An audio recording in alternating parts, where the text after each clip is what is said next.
الشيطان الرجيم بسم الله الرحمن الرحيم الحمد لله رب العالمين نحمده ونستعينه ونستغفره ونعوذ بالله من شرور أنفسنا ومن سيئات أعمالنا من يهده الله فلا مضل له ومن يضلل فلا هادي له أشهد أن لا إله إلا الله وأشهد أن محمدا عبده ورسوله رب اشرح لي صدري ويسر لي أمري واحلل عقدة من لساني يفقهوا قولي اللهم انفعنا بما علمتنا وعلمنا ما ينفعنا ربنا زدنا علما وارزقنا فهما أما بعد فقال الله تعالى في كتابه العزيز بعد أعوذ بالله من الشيطان الرجيم هو الذي أرسل رسوله بالهدى ودين الحق ليظهره على الدين كله ولو كره المشركون صدق الله العظيم surah At-Taubah ayat yang ke-33 di mana Allah Subhanahu wa taala berfirman, Dia yakni Allah Subhanahu wa taala yang telah mengutus rasulnya yakni Nabi Muhammad sallallahu alaihi wasallam, yang mengutus rasulnya yakni Nabi Muhammad sallallahu alaihi wasallam dengan membawa petunjuk dan juga agama yang benar yakni agama Islam untuk dimenangkan dan ditinggikan ke atas segala agama yang lain walaupun dalam kalangan orang musyrik tidak menyukainya. Sallallahu alaihi wasallam. Pertama sekali terima kasih diucapkan kepada seluruh ahli jawatan kuasa Masjid Bukit Indah, pengurus di balik pengurus setiap usaha bendahari, para imam, para bilal, tuan-tuan, kawan-kawan, ibu-ibu, ayah-ayah, hadirin muslimin dan muslimat yang dirahmati Allah Subhanahu wa taala sekalian. Alhamdulillah, pertama sekali kita mengucapkan setinggi-tinggi kesyukuran kepada Allah kerana dengan limpah kurnia dan juga inayahnya serta pertolongannya Allah Subhanahu wa taala mempertemukan kita lagi pada malam ini, dan insyaallah pada malam ini kita akan menyambung lagi perbincangan kita berkaitan dengan Islam liberal, dan insyaallah pada malam ini kita akan melihat tentang kewajaran fatwa pengharaman Islam liberal di Malaysia. Pada pertemuan yang terdahulu kita telah melihat tentang apa yang disebut sebagai keputusan fatwa kebangsaan berkenaan dengan Islam liberal, yang mana Majlis Fatwa Kebangsaan Muzakarah Jawatan Kuasa Fatwa Majlis Kebangsaan bagi Al-Ihwal Islam Malaysia yang bersidang mengatakan fahaman ini mengandungi penyelewengan daripada beberapa segi, antaranya daripada aspek akidah seperti mana yang kita sebutkan. Mereka ini berpegang kepada konsep pluralisme yakni menyamaratakan semua agama. Many form but one form, dengan arti kata dalam bentuk yang berbeza-beza, dalam bentuk yang banyak, tetapi menuju kepada Tuhan yang satu. Itu yang dinamakan sebagai pluralisme. Kemudian mereka itu menganggap bahawasanya akal manusia itu adalah wahyu, manakala yang ketiga mereka meragui keturunan Al-Quran. Sementara dari aspek syariat pula mereka mempertikaikan metodologi penafsiran Al-Quran dan juga hadis Nabi sallallahu alaihi wasallam. Mereka menggesa tafsiran baru mengenai konsep ibadat yang dilakukan. Kemudian mempertikaikan kriteria dan juga akhlak kenabian Nabi Muhammad sallallahu alaihi wasallam. Kemudian mereka mempertikaikan beberapa hukum, antaranya hukum yang berkait dengan jilbab, yang berkait dengan tudung bagi perempuan dan sebagainya. Dan dalam masa yang sama mereka ini juga mempunyai sikap yang berbeza terhadap hukum-hukum Islam yang diturunkan oleh Allah Subhanahu wa taala. Jadi itu adalah apa yang terkandung dalam apa yang disebut sebagai fatwa yang dikeluarkan oleh Muzakarah Jawatan Kuasa Fatwa Majlis Kebangsaan bagi Al-Ihwal Islam bagi Al-Ihwal Ulama Islam di Malaysia. Kemudian insyaAllah pada malam ini kita akan menyambung kepada bab yang berkaitan dengan kewajaran fatwa yang dikeluarkan. Jadi mungkin sebahagian umat Islam masih belum sadar bahawa fatwa kebangsaan telah memutuskan bahawa pemikiran Islam liberal itu adalah sesat dan juga menyeleweng daripada syariat Islam. Bagi sesama umat Islam di negara ini, fatwa pengharaman Islam liberal itu sememangnya agak kurang diketahui. Lantaran pengumumannya dibuat sekali dengan fatwa pengharaman botox. Jadi orang lebih fokus kepada botox sampai orang lupa kepada isi kandungan yang berkaitan dengan fatwa yang berkaitan dengan Islam liberal. Tidak dinafikan fatwa yang berkaitan dengan botox yang disuntikan dekat tuan-tuan dan puan yang rahmati Allah telah mendapat publicity yang begitu meluas oleh media cetak dan juga media elektronik arus perdana pada ketika itu. Tambahan pula podcast ini agak sinonim dengan kehidupan golongan artis ataupun selebriti kegilaan. Jadi orang kita ini diikut kepada apa yang menjadi perbualan dan juga perbincangan orang. Ini sekaligus menenggelamkan fatwa Islam liberal akibat terkesan dengan populariti isu botox yang hampir mendapat tempat di hati segenap lapisan masyarakat negara ini pada waktu itu. Apa yang menarik dalam kitab? Penharapan botox oleh jawatan kuasa fatwa kebangsaan mendapat reaksi yang begitu positif, sehingga amat jarang sekali terdengar pihak yang mempertimbangkan maupun menolaknya pada titik ini. Dan ianya berbeza sama sekali ketika mana respon diberikan kepada fatwa yang berkaitan dengan penharapan Islam liberal di negara ini. Kedapatan suara segelintir umat Islam yang mempersoalkan kewajarannya atas dasar ia yang merupakan satu bentuk pemikiran. Pemikiran pula tempatnya adalah di akal manusia. Akal pula adalah sesuatu yang berbentuk rohani yang tidak boleh ditangkap ataupun tidak boleh dipenjarakan. Maka apakah kewajaran jawatan kuasa fatwa bertindak sedemikian? Apakah kewajaran majelis fatwa mengeluarkan fatwa mengharamkan Islam liberal? Jadi dalam memahami kewajaran fatwa tersebut amat tepat dia kata, sekiranya umat Islam menyorot kembali saat-saat kemasukan unsur-unsur falsafah serta budaya klasik Greek dan juga Parsi yang pernah berlaku suatu ketika dahulu ke dalam dunia Islam. Idea-idea Islam, idea-idea yang masuk ke dalam dunia Islam suatu ketika dahulu, kesan dia sangat besar, tuan-tuan dan puan-puan yang dirahmati Allah. Okey, kesannya sangat besar sehingga akhirnya dia muncul dan juga terus menjalan menembusi pemikiran umat pada titik ini. Dan antara golongan yang paling jelas terpengaruh dengan aliran ini, yakni idealisme daripada Greek dan juga idealisme daripada Parsi ini adalah kelompok Mu'tazilah pada waktu itu. Mereka memiliki gagasan pemikiran berteraskan kepada keutamaan akal. Jadi Mu'tazilah ini dia mengutamakan akal dan mereka mensekundakan, yakni menjadikan teks-teks daripada Al-Quran dan juga Sunnah Nabi SAW itu sebagai sumber yang kedua, bukan sebagai primary sources, bukan sebagai sumber yang paling utama, kerana mereka meletakkan keutamaan akal di hadapan pada ketika itu kerana terpengaruh dengan falsafah Greek, kerana terpengaruh dengan pemikiran Parsi pada ketika itu yang masuk ke dalam dunia Islam dan menjalar dalam kalangan umat pada waktu itu. Ini ditambah pula dengan kepesatan ahli-ahli falsafah Islam yang menafsirkan nusus-nusus agama mengikut pendekatan akal dan juga falsafah. Dan sebab itulah Imam Al-Ghazali rahimahullah mengarang satu kitab yang bertajuk Tahaffuz Al-Falasifah yang menolak kerancuan ataupun yang menolak apa yang dipanggil sebagai keraguan-keraguan yang ditimbulkan oleh golongan ahli falsafah pada ketika itu. Dan dalam buku Tahaffuz Al-Falasifah, Al-Imam Al-Ghazali rahimahullah mengkafirkan sekurang-kurangnya 3 pendapat. Bukan mengkafirkan batang tubuh individu itu, tuan-tuan dan puan-puan yang dirahmati Allah, mengkafirkan sekurang-kurangnya 3 pendapat yang dikemukakan oleh ahli falsafah pada ketika itu yang berkaitan dengan alam ini qadim dan juga beberapa perkara yang lain yang saya lupa, tuan-tuan dan puan-puan yang dirahmati Allah, tak berani disebut semata lupa, tapi salah satunya adalah tentang perbahasan yang berkaitan dengan alam ini qadim ataupun tidak. Sedangkan bagi kita ahli sunnah wal jamaah, kita meyakini bahawa yang qadim itu hanyalah Allah Subhanahu wa taala semata-mata. Jadi dia ada perbahasan di situ sehingga Al-Ghazali menulis kitab Tahaffuz Al-Falasifah.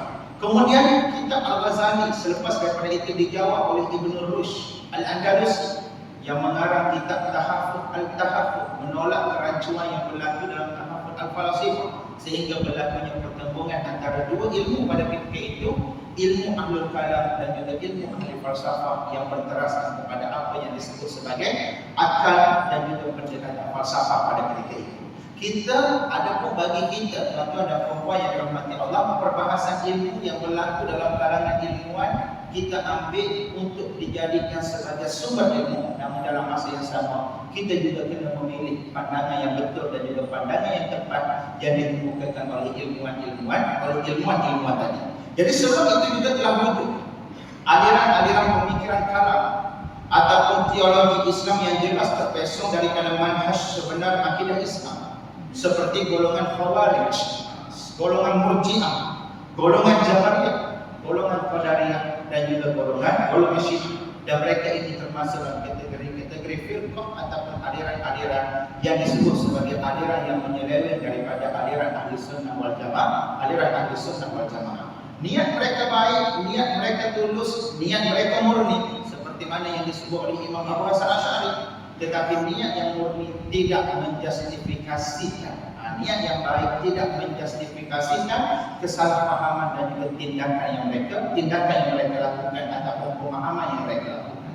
Dan bagi saya pun, apabila kita melihat keadaan sekumpulan kelompok yang terpengaruh dengan pemikiran Islam liberal dan sebagainya ini, kita tak boleh nak terus kata mereka ini orang yang jahat dan sebagainya. Mungkin mereka ada niat baik, tetapi niat yang baik disebabkan oleh kefahaman yang salah, tidak mampu untuk menjustifikasikan tindakan-tindakan yang dilakukan oleh mereka, terutamanya apabila mereka mempertikaikan fatwa-fatwa yang telah diijma'kan oleh para ulama ataupun hukum-hukum yang telah diijma'kan oleh para ulama suatu ketika dahulu, seperti tudung, jilbab dan sebagainya, dan juga termasuk beberapa perkara-perkara yang lain yang bersangkutan dengan syariat, yang bersangkutan dengan syariat dan juga hukum Islam. Ada benda yang mungkin mereka buat itu betul, dan ada benda yang mereka buat itu mungkin tak betul. Tuan-tuan dan puan-puan yang rahmati Allah, dan di sini ianya juga memerlukan kepada kita untuk mempunyai ilmu bagi menilai yang mana benda yang betul, yang mana benda yang tidak betul.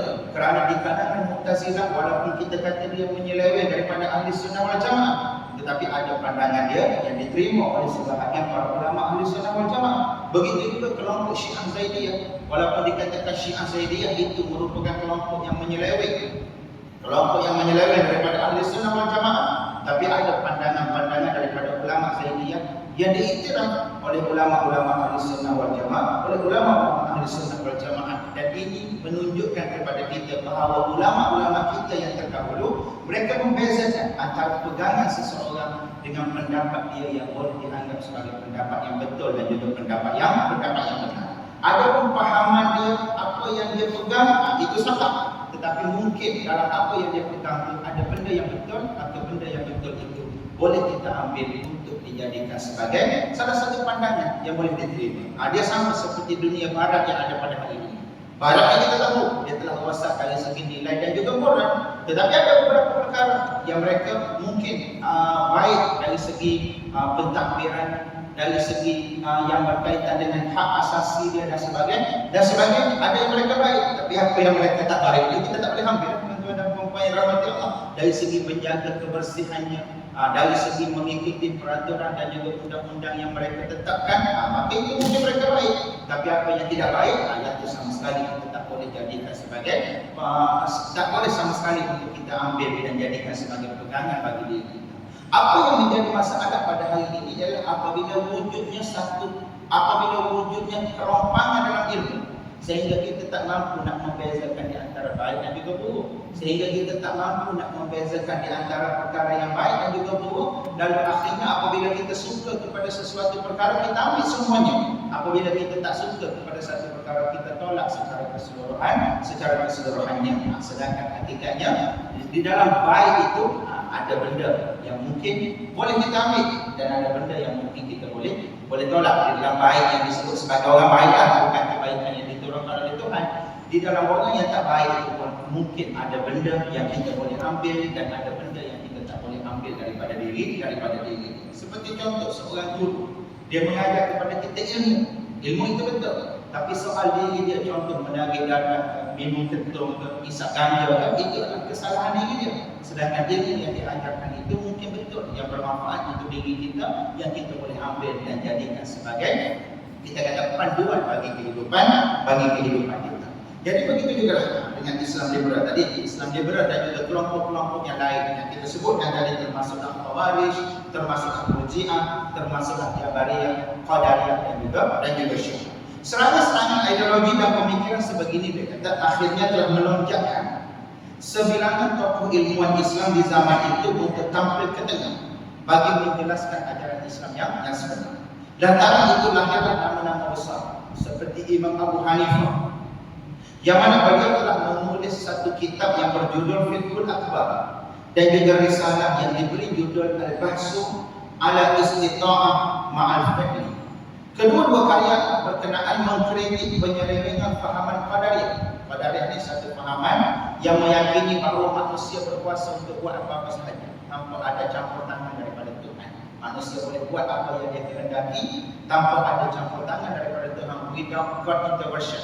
Dengan arti kata tanpa campur tangan Tuhan pun manusia boleh buat apa-apa, boleh buat apa-apa sahaja. Dalam usaha untuk menyatakan kebenaran ajaran yang dikembangkan oleh Ahli Sunnah wal Jamaah, Ahli Sunnah wal Jamaah, lalu mereka ulama-ulama Ahli Sunnah ini datang untuk mengimbangi kemelampauan yang dipegang oleh golongan Qadariyah yang menyatakan manusia itu mampu untuk bertindak dan mampu untuk mencipta perbuatan-perbuatan mereka sendiri. Manakala Imam Asy-Syafi'i rahimahullah telah menulis sebuah risalah bertajuk Tasahih An-Nubuwah wa Raddu ala Al-Barahimah dan juga Ar-Risalah Ar-Raddu ala Ahli Al-Aqwal. Dari kata ini jelas menunjukkan usaha beliau memperbetulkan dan menolak kebatilan ajaran yang berasaskan kepada Brahminisme pada ketika itu dan juga ajaran yang berasaskan kepada hawa nafsu, yakni kelompok-kelompok yang sesat pada ketika itu. Begitu juga Imam Malik bin Anas yang telah melibatkan diri dalam banyak perdebatan bagi mempertahankan ajaran Ahli Sunnah wal Jamaah. Antaranya adalah ungkapan beliau tentang pengertian istiwa, Ar-Rahman 'ala arsy-istawa.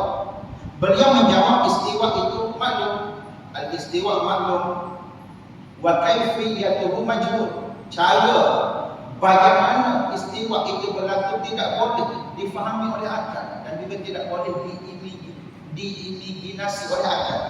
Mengimaninya wajib, wal iman bihi wajib, dan bertanya tentangnya adalah tidak boleh. Jadi bertanya mengenai bagaimana Allah itu istiwa adalah bid'ah kerana dia nak menolak, nak menutup pintu-pintu yang boleh membawa, kita kata boleh membawa kepada perpecahan akidah dalam kalangan umat Islam pada ketika itu.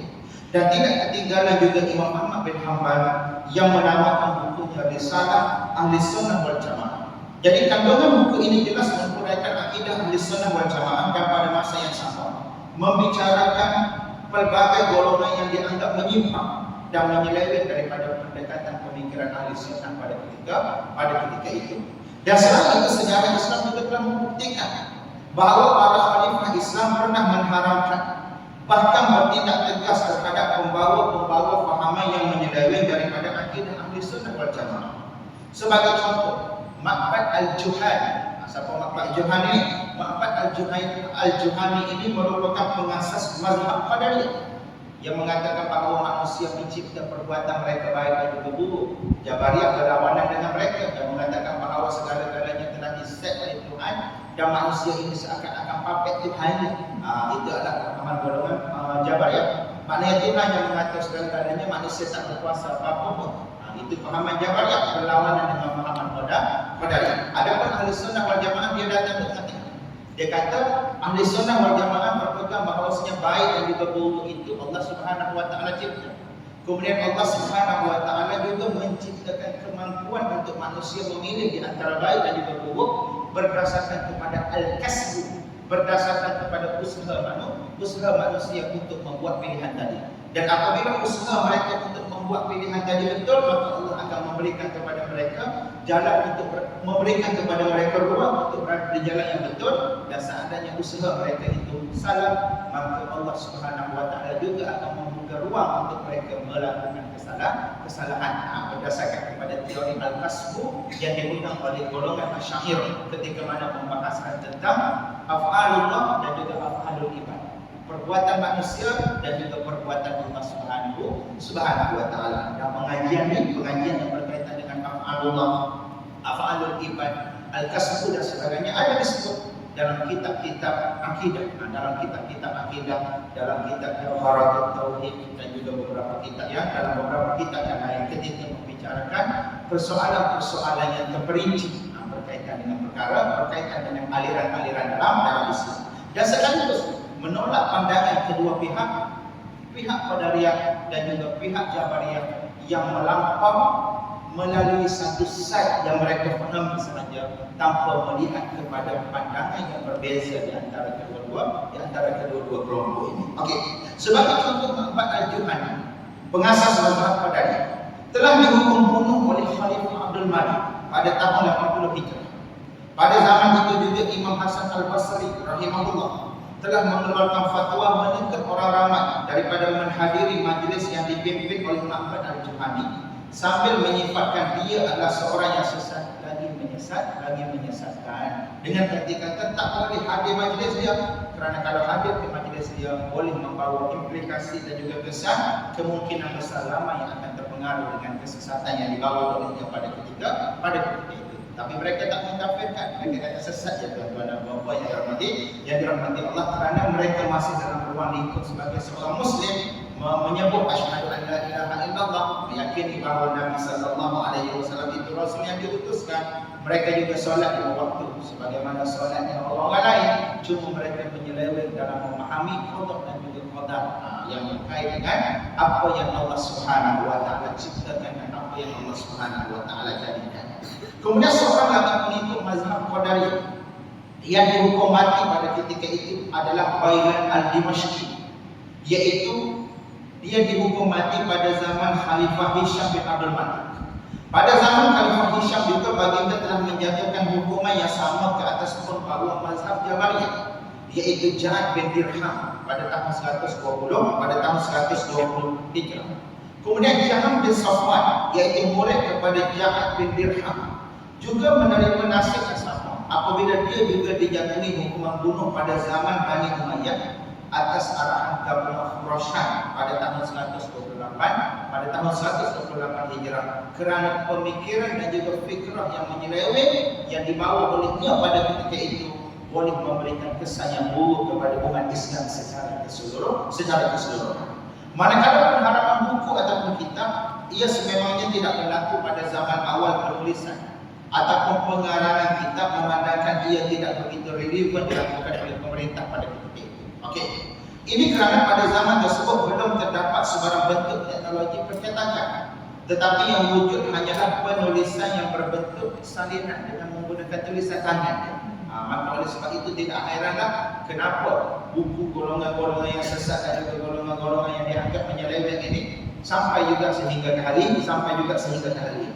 Hal ini menyebabkan pengedaran ilmu melalui kitab adalah terhad berbanding penyebaran ilmu melalui majlis-majlis melalui kitab ataupun disebut sebagai talaki pada ketika itu. Dan antara langkah yang digunakan oleh khalifah untuk mencegah aliran-aliran ataupun firqah-firqah yang sesat ini adalah dengan mengenakan hukuman ke atas pemuka-pemuka ataupun pembesar-pembesarnya pada ketika itu. Oleh itu tidak timbul soal pengharaman buku ataupun kitab di zaman Rasulullah, para sahabat maupun di zaman Khalifah Bani Umayyah dan juga Khalifah Bani Abbasiyah, kerana tiada keperluan berbuat demikian oleh pihak pemerintah pada waktu itu. Namun pada zaman ini, pada zaman kita ni tuan-tuan dan puan-puan yang dirahmati Allah, akan menjadi suatu kebiasaan bagi institusi agama yang berautoriti mengeluarkan arahan pengharaman buku-buku yang tertentu demi menjaga kesucian pemikiran umat Islam. Sebagai contoh, Institut Kajian Islam Universiti Al-Azhar yang dipimpin oleh Syekh Al-Azhar sendiri pada ketika itu telah banyak mengeluarkan keputusan-keputusan rasmi mengenai pengharaman kitab-kitab tertentu yang dilihat boleh membahayakan akidah Islam di samping boleh memecahkan umat Islam. Dan ini tertakluk kepada apa yang dinamakan sebagai kaedah takzir. Tasarrufur ra'i 'ala ra'iyyah manutun bil maslahah. Apa-apa jua tindakan yang dilakukan oleh pemerintah terhadap orang yang dipimpinnya adalah tertakluk kepada maslahah. Seandainya mereka melihat penyebaran buku itu boleh menyebabkan berlakunya kekacauan dan juga boleh menyebabkan berlakunya perpecahan dalam masyarakat, maka pemerintah berhak untuk membentuk hukuman-hukuman yang tertentu, termasuk merampas buku ataupun mewujudkan hukuman-hukuman yang tertentu yang bersesuaian pada ketika itu. Dan kaedah ini dinamakan sebagai kaedah takzir. Dan kita kena faham dalam Islam ini ada tiga jenis, tiga bentuk hukum. Yang pertama hudud yang telah ditetapkan oleh Allah Subhanahu wa taala melalui nas yang jelas daripada Al-Quran dan juga melalui baginda Nabi sallallahu alaihi wasallam. Begitu juga kisos. Kisos ditetapkan dengan jelas. Dia ada kisos dan juga diat kan. Kisos dan juga diat itu juga khusus. Kemudian ada hukuman yang tidak dikhususkan, yang boleh ditetapkan bersesuaian dengan realiti dan juga keadaan semasa. Dan hukuman itu dinamakan sebagai hukuman taksir. Seperti contoh bayar zakat bukan melalui agensi zakat. Walaupun asalnya zakat ini boleh kita bagi kepada asnaf terus, tetapi disebabkan pemerintah nak memastikan bantuan itu sampai kepada pemerintah di sini merujuk kepada Majlis Agama dan juga Jabatan Agama Islam, kerana institusi zakat berada di bawah kuasa negeri, bidang kuasa negeri, dia bukan berada di bawah bidang kuasa persekutuan kan. Okey, maknanya apabila pemerintah ataupun pemimpin melihat bahawasanya kalau anda kata dibenarkan pemberian zakat secara terus kepada asnaf, maka dibimbangi akan berlaku lambakan ataupun pengulangan zakat kepada orang yang sama sehingga tidak mencapai maqasid zakat, maka dia boleh mengeluarkan hukum bahawasanya tidak boleh untuk memberikan zakat kepada asnaf secara terus, melainkan melalui badan-badan ataupun agensi zakat seperti zakat Selangor, seperti zakat wilayah persekutuan dan sebagainya. Maka itu adalah tertakluk kepada keputusan pemerintah, walaupun asal hukumnya adalah dibenarkan. Sama juga kahwin poligami, asalnya tak perlu pun nak minta kebenaran isteri, tak perlu pun nak istihad, tak perlu pun nak naik ke rumah mahkamah dan sebagainya. Asalnya tuan-tuan dan puan-puan yang dirahmati Allah. Tapi sebab pemerintah melihat seandainya dibenarkan, keadaan itu boleh menyebabkan berlakunya apa yang disebut sebagai keculasan dalam memberi nafkah, berlakunya ketidakadilan, berlakunya kita kata apa yang disebut sebagai ketidakjelasan nasab dan sebagainya, maka pemerintah berhak untuk membuat peraturan dan juga undang-undang bagi memastikan rakyat yang berada di bawah kepimpinan dia berada dalam keadaan yang baik. Maka sebab itu diwajibkan khusus kahwin. Kemudian kalau siapa-siapa nak poligami, contohnya kena naik ke mahkamah, istihad harta, cukup ke tak cukup harta, dapatkan kebenaran daripada isteri pertama dulu dan sebagainya sebagai salah satu apa yang disebut sebagai kaedah takzir. Kaedah takzir dalam menetapkan corak kepimpinan untuk memastikan perjalanan kehidupan rakyat yang berada di negeri itu berada di atas dasar maslahah dan juga kebaikan. Nak nikah siap, sah tak sah, tuan-tuan dan puan yang dirahmati Allah. Tapi balik pada siap dan register, kalau tak register, dia mungkin boleh menyebabkan kehilangan hak keluarga negaraan, boleh menyebabkan berlakunya keciciran dari segi persekolahan dan sebagainya. Maka bila daftar, kena denda pula RM1,000 contoh, kena denda pula RM1,000. Maka kesemuanya itu adalah tanggungjawab pemerintah. Tindakan yang dilakukan oleh pemerintah atas dasar pemerintah melihat adanya masalah ataupun kebaikan di sebalik tindakan tersebut. Tasarrufur ra'i ala ra'iyah manutun bil masalah. Tindakan yang dilakukan oleh pemerintah terhadap orang yang diperintahnya adalah tertakluk kepada maslahah ataupun kebaikan yang terhasil selepas daripada itu. Maka wajib untuk kita ikuti apabila pemerintah menggazetkan undang-undang tersebut untuk dijadikan sebagai undang-undang. Dalam undang-undang perkahwinan di negeri kita, perwalian adalah wajib. Kalau anda kata tak ada wali nasab, maka kena berpindah kepada wali hakim kan. Tak boleh perempuan mengahwinkan dirinya sendiri tanpa wali. Walaupun ada pandangan mazhab yang membenarkan perkahwinan tanpa wali, seperti mazhab Hanafi yang membenarkan berlakunya perkahwinan tanpa wali. Tapi sebab undang-undang yang digazetkan di negara kita telah menetapkan bahawasanya perempuan yang nak berkahwin wajib ada wali. Siapa-siapa yang berkahwin tanpa wali, maka perkahwinannya tidak sah. Kerana apa? Kerana ianya telah digazetkan sebagai undang-undang dalam negara kita yang wajib untuk kita patuhi. Dan ini yang dinamakan sebagai takzir. Ketetapan yang diberikan oleh Allah Subhanahu Wa Taala kepada pemerintah untuk menetapkan hukum yang bersesuaian bagi menjamin kemaslahatan dan juga kebaikan umat dia. Samalah dengan pengharaman buku. Nak cerita tentang pengharaman buku tadilah. Seandainya pemerintah melihat buku itu setelah didiskusi, setelah dibincangkan, mempunyai nilai-nilai yang merosakkan, maka pemerintah berhak untuk menetapkan pengharaman buku itu daripada disebarkan. Hakikatnya dia kata keputusan fatwa pengharaman Islam liberal oleh Jabatan Kuasa Fatwa merupakan lambang kepada fungsi yang dimainkan oleh kerajaan sebagai pemerintah Islam yang diamanahkan untuk menjalankan amar ma'ruf dan juga nahi ini nahi mungkar. Dan apabila kita sebut tentang fatwa Islam liberal ni, maka dia berada di bawah bidang kuasa negeri. Dan sebab itu bagi orang yang nak mencabar fatwa ni, mereka tak boleh nak cabar, dan cabaran mereka itu tidak boleh disangkalakan, sebab dia berada di bawah bidang kuasa negeri. Dan kita kena faham juga isu teknik keperundangan, tuan-tuan dan puan-puan yang berhormat Allah, yang kadang-kadang kita pun penting. Kadang-kadang kita pun tak dapat nak bezakan isu teknik keperundangan ni, bidang kuasa negeri, bidang kuasa persekutuan, bidang kuasa bersama dan sebagainya. Yang itu nak merujuk kepada perlembagaan dan sebagainya untuk kita melihat secara jelas sebelum kita nak memberi ulasan terhadap satu-satu perkara. Bila kita dah jelas tentang benda tu, barulah kita boleh beri ulasan, dan kita mampu untuk mengulas berdasarkan kepada ilmu yang kita miliki. Dengar daripada banyak pihak, dengar daripada mereka-mereka yang pakar, terutamanya yang pakar dalam undang-undang sivil, yang pakar dalam undang-undang syariat, untuk melihat di mana isu teknikal yang wujud dalam perundangan yang ada pada hari ini. Seperti mana kes yang berlaku baru-baru ini kan, Putusan 81. Akhirnya kesemua pihak bersetuju. Satu, kena buat pindaan perlembagaan. Selagi tidak berlaku pindaan perlembagaan, kes 81 itu mungkin akan berulang pada masa-masa yang akan datang. Cabaran itu pasti akan berulang pada masa-masa yang akan datang. Dia sama juga dengan kes end generation, dengan akan masukkan fakta untuk menghalang mereka-mereka yang berada di bawah 18 tahun yang lahir pada tahun 2000 berapa, start daripada tahun 2000 berapa, daripada memiliki alat-alat yang berkaitan dengan tembakau.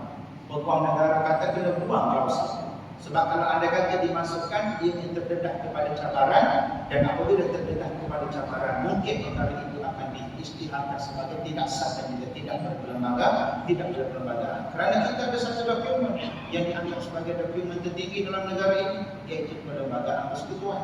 Dan setiap benda mesti kena ikut Perlembagaan Persekutuan. Maka di situ dia memerlukan kepada kepakaran pihak-pihak yang tertentu, kebijaksanaan pihak-pihak yang tertentu, dan kita berdoalah tuan-tuan dan puan-puan yang dirahmati Allah, moga polemik-polemik yang seperti ini tidak menjadikan umat Islam itu berada dalam keadaan yang terpecah. Okey. Jadi hakikatnya dia kata keputusan fatwa pengharaman Islam liberal oleh Jawatan Kuasa Fatwa Kebangsaan, merupakan lambang kepada fungsi yang dimainkan oleh kerajaan sebagai pemerintah Islam yang diamanahkan untuk menjalankan amar ma'ruf dan juga nahi munkar. Bagi golongan pemerintah Islam, mereka bertindak pada ketika itu berasaskan kepada konsep siasat syar'i, iaitu demi menjamin kesucian agama di samping membangunkan urusan dunia dengan agama. Lihirasatiddin wa imaratid dunya, untuk menjaga agama dan dalam masa yang sama untuk mengimarahkan dan juga memakmurkan dunia dengan agama. Maka pemerintah Islam dia berkewajipan untuk mencegah perkara-perkara yang boleh membawa kepada kerosakan. Melalui konsep tersebut dia kata, maka pengharaman pemikiran-pemikiran tertentu adalah salah satu cara ataupun jalan yang digunakan oleh pemerintah demi menyekat pintu-pintu ataupun demi menyekat jalan-jalan yang boleh merosakkan akidah dan juga pemikiran umat Islam. Dan kaedah ini dinamakan sebagai kaedah Saddu Zara. Ini menutup pintu-pintu yang membawa kepada keburukan. Saya bagi contoh klasik yang dikemukakan oleh para ulama. Jual anggur, hukum asal jual anggur adalah harus dan juga dibenarkan. Tetapi kalau kita jual anggur kepada pembuat arak, maka hukum menjual anggur itu jadi haram, bukan disebabkan hukum asal jual anggur, tapi dia jadi haram disebabkan kita jual kepada orang yang kita yakini akan membuat sesuatu yang boleh mendatangkan keburukan kepada manusia. Maka haram jual anggur itu atas dasar satu zarahan, menutup pintu-pintu yang membawa kepada keburukan. Asal jual beli senjata, hukumnya adalah dibenarkan dan juga harus. Tapi kalau kita jual senjata kepada teroris yang diketahui yang akan melakukan keganasan dan sebagainya, maka pada ketika itu hukum menjualnya adalah haram. Kerana apa? Kerana kita sedia maklum bahawasanya orang itu akan melakukan perbuatan-perbuatan yang merosakkan manusia. Maka itu yang dinamakan sebagai kaedah saddu zara'i. Kerana pengharaman hukum yang berkait dengan hukum haram ni tuan-tuan dan puan-puan yang dirahmati Allah, dia terbahagi kepada dua kategori. Haram yang pertama adalah haram lisan. Haram disebabkan memang perkara itu haram. Seperti haram, hukumnya adalah haram. Zina, hukumnya adalah haram. Liwat, hukumnya adalah haram. Judi, hukumnya adalah haram. Maka dia haram sebab memang perkara itu haram. Dan ada benda yang jadi haram disebabkan oleh faktor lain, ataupun disebabkan oleh sesuatu yang lain menjadikan ianya haram. Seperti contoh tadi, jual anggur kepada pembuat arak, hukumnya adalah haram disebabkan bukan sebab jual anggur itu haram, sebab jual kepada pembuat arak yang diyakini akan mendatangkan kerosakan dan juga keburukan kepada manusia. Maka pada ketika itu hukumnya adalah haram. Itu yang disebut sebagai haram liwali, haram disebabkan oleh faktor-faktor yang mendatang, ataupun haram disebabkan oleh faktor-faktor yang lain. Okey. Jadi dalam kaedah pengharaman pemikiran-pemikiran tertentu, pengharaman penyebaran aliran-aliran yang tertentu dan buku-buku yang tertentu ni, kita masukkan di bawah kaedah saddu zara'i untuk menutup pintu-pintu yang membawa kepada keburukan. Dan memang diakui bahawa pemikiran adalah hak asasi setiap individu yang berakal. Ia sekali-kali tidak boleh disentuh ataupun diusir, walaupun diperlakukan bagaimana sekalipun. Namun bukankah dengan pemikiran lahirnya segala tingkah laku dan juga amal perbuatan? Kalau anda kata perempuan yang hormati Allah sebagai benda yang ada dalam depan, tapi bila dia zahirkan dalam bentuk tindakan, dalam bentuk tingkah laku dan juga amal perbuatan, maka pada ketika itu barulah tindakan itu diambil. Kita tidak masakan Rasulullah SAW mengatakan sesungguhnya setiap amalan itu dengan niat. Oleh kerana itulah, maka Islam sejak daripada awal telah menolak setiap pemikiran atau niat yang menyeleweng, kerana ia sudah tentu melahirkan perbuatan yang menyeleweng. Sebab itu agama ni tuan-tuan dan puan-puan yang rahmat Allah, dia sangat jaga bab yang berkaitan dengan niat, bab yang berkaitan dengan keikhlasan dan sebagainya, untuk mengelak daripada perbuatan yang timbul daripada niat juga membawa kepada keburukan dan juga kerosakan. Okey, kemudian kemunculan gejala penyimpangan pemikiran dalam sebahagian kalangan intelektual di Nusantara ataupun di negara-negara seperti Indonesia, Singapura dan sebagainya bukanlah hal yang baru. Contohnya Dr. Harun Nasution, sekembalinya daripada Kanada, ini seorang tokoh di Indonesia, dalam menjawab jawatan sebagai rektor di Institut Agama Islam Negeri IAIN Syarif Hidayatullah Jakarta, telah melontarkan pandangan-pandangan yang aneh yang meresahkan umat Islam melalui bukunya yang bertajuk Islam Ditinjau daripada berbagai aspek. Jadi buku yang syarat dengan kecelaruan fikiran ini ditetapkan menjadi teks wajib bagi mahasiswa IAIN seluruh Indonesia kerana posisi Dr. Harun Nasution pada ketika itu sebagai rektor. Harun mengajak umat Islam khususnya sekalangan IAIN untuk bersikap kritis terhadap ajaran Islam, tidak menerima apa sahaja daripada teks-teks Al-Quran dan juga hadis Nabi SAW, apatah lagi pendapat para ulama. Maknanya tak boleh nak terima sahaja. Menurut Harun, banyak kandungan Al-Quran yang sudah tidak relevan lagi dengan perkembangan dan kemajuan zaman yang berubah dengan cepat. Dengan arti kata dia nak bagi tahu apa yang dibincangkan oleh fuqaha yang terdahulu tak relevan lagi dengan zaman yang wujud pada ketika ini dan mesti ditinjau kembali, dirongkai kembali, kemudian diproses kembali.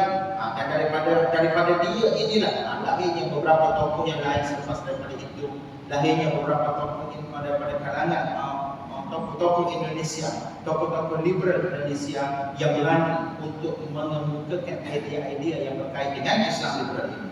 Kandungan Al-Quran dipandang bersifat menurut keadaan dan juga kedaerahan. Baginya bila umat Islam ingin maju dan mengejar kejayaan orang-orang barat, umat Islam harus bersikap kritis kepada ajarannya, membuang konsep-konsep yang tidak sesuai pada zaman ini, walaupun ianya bersifat sawabi, yang berasal daripada nas-nas yang qat'i. Walaupun perkara itu bersifat tetap dan juga qat'i, boleh juga dirungkai kata dia untuk memastikan permodenan itu dapat dilakukan dalam kalangan umat Islam. Dan saya ada borak dengan seorang sahabat daripada Indonesia. Waktu itu saya mengajar di Bali. Dok cerita tentang benda yang sama juga, tuan-tuan dan puan-puan yang berkata Allah, kemudian datang seorang jemaah sahabat daripada Indonesia. Dia pun kata benda ini memang berlaku di sana. Dan perkara ini berlaku disebabkan apa? Disebabkan oleh kesilauan sebahagian pelajar ataupun sebahagian penuntut terhadap kemodenan. Silau ni maknanya mereka terpengaruh dengan kemodenan dan sebagainya. Dan disebabkan oleh terpengaruh tersebut, maka mereka mula untuk mengikuti pemikiran-pemikiran baru ini tanpa melihat kesan yang buruk yang akan muncul selepas daripada itu. Jadi Mesir juga pernah merakamkan episod hitam apabila lahirnya pemikir-pemikir sekular yang berusaha menggugat doktrin-doktrin Islam yang sudah kukuh. Dalam kalangan mereka itu tercatat beberapa nama. Ingat nama dari antaranya Rifa'at At-Tahtawi, Toha Hussein, Ali Abdul Razik, Mahmud Abu Raya, Ahmad Amin dan juga lain-lain. Sikit lagi. Mereka melemparkan isu-isu kontroversi dalam berbagai bidang, sama ada pemikiran, politik, sosial maupun keagamaan. Mereka berusaha untuk merungkaikan kembali konsep-konsep yang dianggap sebagai muktamad dan menjadi kesepakatan para ulama Islam. Mereka ini bukan disebut sebagai golongan tajdid, tapi mereka ini disebut sebagai golongan liberal. Golongan tajdid dia berbeza dengan golongan liberal. Golongan tajdid ataupun disebut sebagai golongan reform yang cuba untuk memperbaharui keadaan umat Islam, seperti Syekh Muhammad Abdul, seperti Syekh Rashid Ridha, seperti gerakan Ikhwanul Muslimin, seperti Dr. Yusuf Al-Qaradawi. Mereka ini disebut sebagai golongan yang cuba untuk membawa reform, yakni mengembalikan keadaan umat seperti mana keadaan pada zaman Nabi sallallahu alaihi wasallam dari segi pemahaman terhadap Al-Quran dan juga sunnah Nabi sallallahu alaihi wasallam. Kelompok ini dia tidak merongkai hukum, sebaliknya dia mencari apa yang terbaik untuk dijadikan sebagai panduan bagi umat. Contohnya Syekh Sabiq rahimahullah mengarang kitab Fiqh Sunnah. Setelah beliau melihat dalam kalangan umat Islam yang terpecah kepada mazhab-mazhab, dia kata apa seorang sehingga mewujudkan kita kata kelompok-kelompok yang tertentu mengikut mazhab-mazhab yang tertentu, maka dia mengarang kitab yang dinamakan sebagai Fiqh Sunnah pada ketika itu, fiqh yang berasaskan kepada sunnah Nabi sallallahu alaihi wasallam untuk memastikan umat Islam tidak lagi terpecah kepada keadaan-keadaan yang banyak dan memudahkan mereka untuk melakukan urusan perislahan terhadap negara, pembaikulihan terhadap negara pada ketika itu. Lalu sekarang kitab yang dinamakan sebagai Fiqh Sunnah. Fiqh Sunnah bertujuan untuk menyatu padukan umat daripada mereka terpecah-pecah kepada pandangan-pandangan yang tertentu sehingga mengakibatkan mereka bergaduh. Sedangkan kemunculan mazhab-mazhab tuan-tuan dan puan-puan yang dirahmati Allah sebenarnya adalah rahmat kalau ditinjau dari sudut dan juga aspek yang positif. Kewujudan mazhab-mazhab ini memudahkan kita. Seperti contoh dalam bab yang berkaitan dengan urusan umrah dan juga haji. Kalau anda kata kita bawa isteri kita ke sana di rumah, kalau kita sentuh isteri sama ada sengaja ataupun tak sengaja, batal wudhu kita. Betul kan? Batal wudhu kita menurut mazhab Syafi'i. Tapi disebabkan ada masyaqqah di sana, di ketika umrah dan juga haji, dalam keadaan orang yang ramai, takut hilang isteri daripada pegangan kita ataupun sesat dalam Masjidil Haram dan sebagainya, maka masyaqqah itu telah membenarkan kita untuk bertaklid kepada pandangan yang mengatakan boleh untuk pegang isteri pada waktu itu, pada waktu tersebut. Kemudian bila balik kalau ada apa-apa yang rahmati Allah, kita mengambillah kepada pandangan yang asal yang kata batal wudhu. Maknanya sebenarnya mazhab-mazhab ini adalah rahmat kalau ditinjau daripada aspek yang positif. Tapi kebanyakan manusia mengambil aspek yang negatif, menjadikan perbedaan mazhab-mazhab ini sebagai perkara yang menyebabkan berlakunya perpecahan. Bukan zaman kita ya tuan-tuan dan puan-puan yang rahmati Allah, zaman dulu pernah berlaku sehingga munculnya hadis-hadis palsu yang menyebut, terutamanya dalam kalangan geng-geng mazhab Hanafi yang anti kepada mazhab Syafi'i. Antara hadis palsu yang sering mereka bacakan, dia kata Nabi kata akan lahir seorang lelaki yang bernama Asy-Syafi'i, Muhammad bin Idris Asy-Syafi'i, yang akan membawa kerosakan kepada umat. Mereka baca hadis itu tuan-tuan dan puan-puan yang dirahmati Allah. Nak kata ada orang mengambil benda itu daripada aspek yang negatif, maka kesannya adalah negatif. Kalau ambil daripada aspek yang positif, makin positiflah kehidupan kita. Allah Taala alam. Masa banyak bantuan dan banyak umat Allah. InsyaAllah kita bertemu lagi bulan depan. Bulan depan mungkin tak sempat.